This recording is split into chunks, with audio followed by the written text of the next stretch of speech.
A battle jutting out a mere 5 days' march from the heart of France. This situation made it clear to every Frenchman that our task consisted in defeating this enemy and driving him out of our country. But how?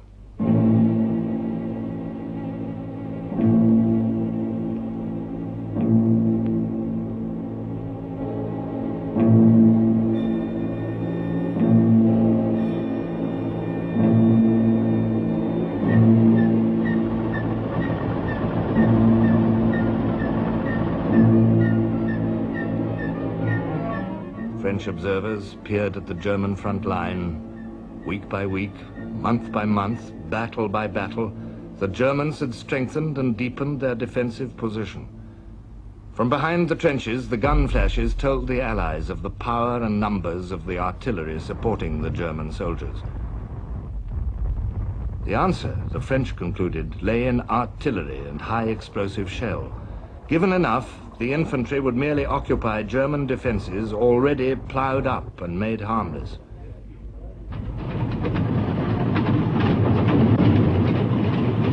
In the words of Sir Douglas Haig, commanding the British First Army, when there were sufficient shells, we could walk through the German lines in several places. but were there sufficient shells, sufficient gunpowder? When war broke out, France had only 300 heavy guns to oppose 3,500 German medium and heavy guns. Since then, only 48 new heavies had been delivered, and 18 of those had blown up in the gunners' faces. Now, in a desperate attempt to catch up, they were pressing into service the old, slow-firing big guns stripped from fortresses like Verdun and Toul.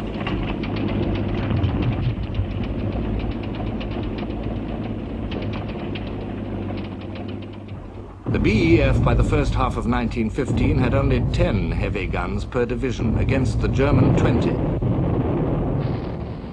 Incidentally, every time our artillery opened up on them at that particular time, they would come back tenfold. If our artillery fired about 5 or 6 rounds, they'd fire 50 to 60 back at us. But always it was that unequal bashing that got the infantrymen. But we couldn't, if we'd got a gun at all, we had a machine gun, it's true, but that was only a puny effort. It was these colossal shells that rained on, and we could do nothing about it. The earthworks and the barbed wire, such as they were, had been blown to pieces long since. And the result was that practically the whole of the front line around the town of Ypres was a series of holes in which men crouched and waited for the end. In February, Sir John French rationed his heavies to 8 rounds a day, and his field guns to 10 for ordinary purposes. A British gunner wrote to Lloyd George, "We don't know or care who is to blame. We only know that we are being starved to death for want of shells, and our infantry are being fated daily to a more and more terrible task."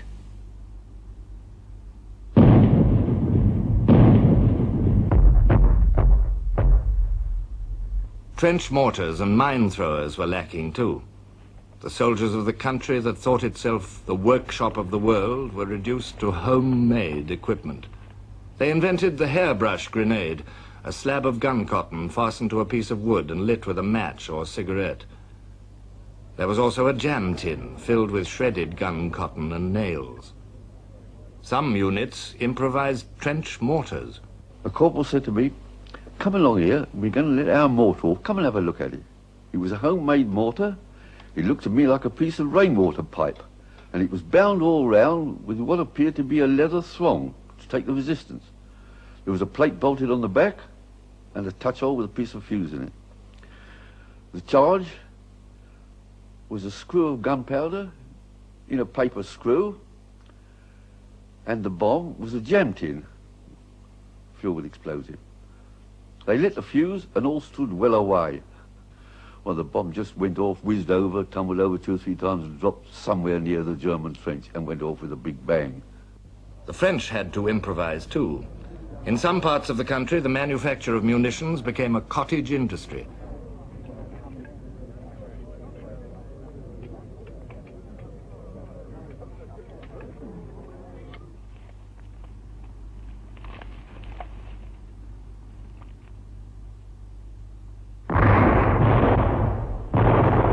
As the day of the Allied offensives approached, the shell shortage remained desperate at the British base depot.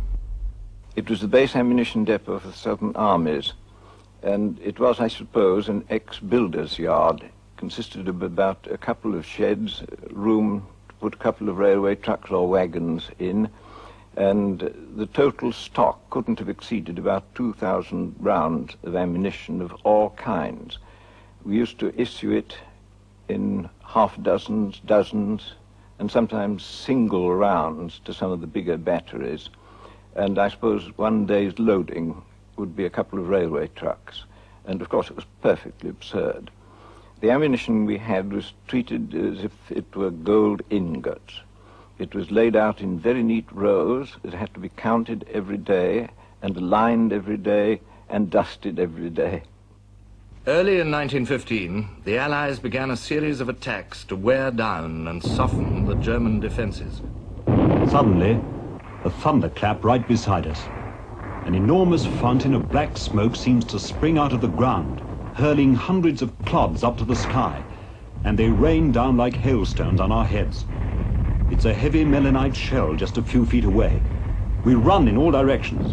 Then, one by one, we recover.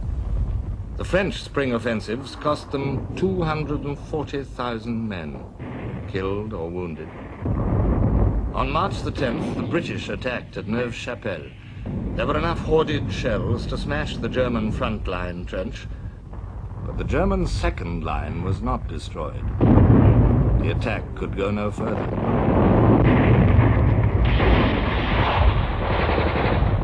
On April the 6th, the French attacked at Saint-Mihiel to pinch out the German salient. They failed. But these were only preliminary attacks. The real attempt to break through the German defenses was planned for May.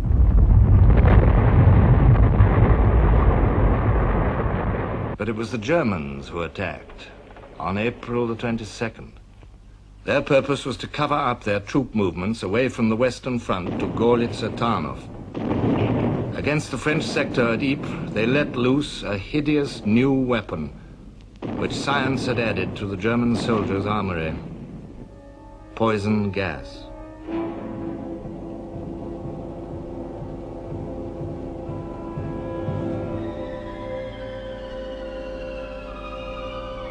At about 4 o'clock in the afternoon, there was a very heavy bombardment started, and a little later on, we saw the effects of this.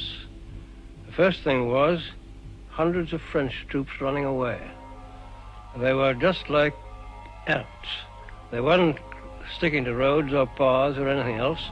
They were all over the fields and breaking through hedges and everything. No arms, they'd all gone. They're clutching their throats and saying gas, gas, and so on.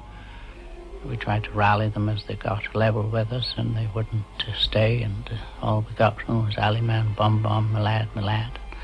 And they kept going, and we got orders to turn around and shoot them, which we did, run away from us. And momentarily we looked, and here we saw this green cloud coming along the ground. The gas attack made a gap in the Allied lines 4.5 miles across.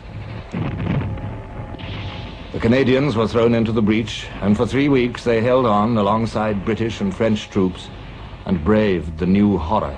One chap had his hand blown off and his wrist was fumbling round, tearing at his throat. The effect of this gas was to form a sort of foamy liquid in one's lungs and more or less in time drown one, if you were unlucky. Because a lot of the men died pretty quickly. Others were soon down, dying.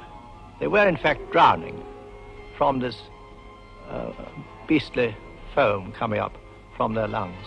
There must have been 200 or 300 men, and they were wriggling and wreathing in all positions, tearing at their throats, their faces black. And an RAMC sergeant, he stood by there, and he looked, well, I've never seen a man look so despondent. He says, "Look at the poor bastards," he said, "we can't do anything for them." A young German officer